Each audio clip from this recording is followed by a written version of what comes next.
Place à l'édito politique sur Europe 1. Bonjour Alexis Brézet. Bonjour Dimitri, bonjour à tous. Du Figaro. Alexis, une fois n'est pas coutume, vous avez choisi ce matin, pour un peu nous sortir de la réforme des retraites, de vous intéresser à une initiative locale que vous voudriez saluer, à votre manière. Et oui Dimitri, dans le cadre des résolutions de nouvelle année, j'ai décidé d'écouter le président de la République et de suivre ses conseils lorsqu'il nous demande de résister, je cite, à la conjuration des esprits tristes et de penser printemps. Et donc, pour penser printemps, et en plein hiver, avouez que c'est méritoire, je voudrais mettre en lumière l'initiative remarquable d'un élu local jusqu'ici peu connu, mais qui mérite de l'être. Il s'agit de Bertrand Kern, maire socialiste de Pantin, en Seine-Saint-Denis, qui a décidé, tout seul, sans consulter personne, de féminiser le nom de sa ville et de la rebaptiser Pantine. Pantin, Pantine, voyez l'astuce. Alors, pourquoi fait-il cela? Vous l'avez compris, pour interpeller sur les inégalités hommes-femmes, femmes-hommes, et manifester l'engagement de toute la ville de Pantine, en faveur de cette noble cause. Alors, M. Kern aurait pu bêtement céder son fauteuil de maire à une femme, après tout. Mais non, il a préféré cette géniale opération de transgenrisation municipale, qui est réversible, je le précise, puisque dans un an, Pantine redeviendra Pantin. Alors bon, vous savez comment sont les gens, toujours à ricaner, à salir les plus belles idées. Et depuis que Bertrand Kern a fait cette annonce, il y a sur les réseaux sociaux une sorte de grand concours sur le thème « Pourquoi s'arrêter en si bon chemin ?» Et là, c'est un festival. Alors, tant qu'on y est, dit l'un, rebaptisons la porte de Champéret, porte de Champérette.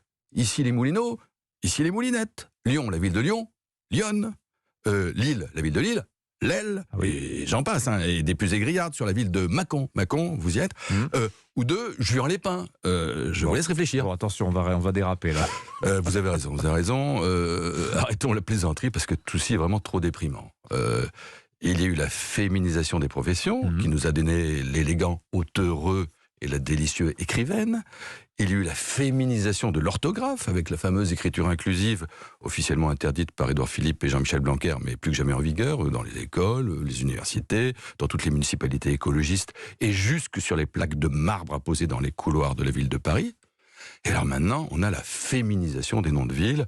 Chaque fois, on se dit qu'on touche le fond et chaque fois, on descend un peu plus bas. Il n'y a pas de quoi non plus en faire un drame, Alexis, franchement. Comment vous dire, je suis pas sûr au fond que ce soit si anodin.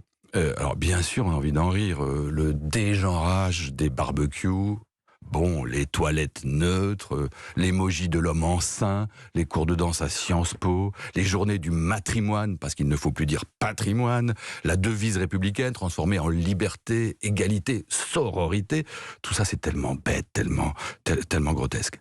Mais derrière tout ce fatras, il y a une idéologie. L'idéologie du genre qui progresse et qui s'installe. C'est une entreprise de reformatage des esprits qui est à la fois pernicieuse et dangereuse. Elle est pernicieuse philosophiquement, parce qu'en sacrifiant l'évidence de la différence biologique des sexes, elle sape les fondements élémentaires de toute société humaine, et elle donne aux caprices de l'identité un pouvoir tyrannique et destructeur. Elle est dangereuse politiquement aussi, parce qu'en agitant des chimères, elle détourne l'action collective des vrais objets de scandale. Pendant que Pantin se fait appeler Pantine, les violences subies par les femmes, chez elles ou dans la rue, bien réelles ces violences, et pas symboliques du tout, ces violences-là continuent tranquillement de progresser. Merci beaucoup Alexis Brézet du Figaro. À la une de votre journal ce matin, l'Ukraine, la stratégie de Kiev pour étendre ses frappes en Russie. Vous revenez notamment, c'est très intéressant, sur ce mythe de la guerre d'Ukraine, le fantôme de Kiev, ce mystérieux pilote qui aurait battu à la chaîne des avions russes au début du conflit. La vérité malheureusement est un peu plus décevante, mais je vous laisse découvrir ça dans les pages du Figaro. Nous sommes le jeudi 5 janvier.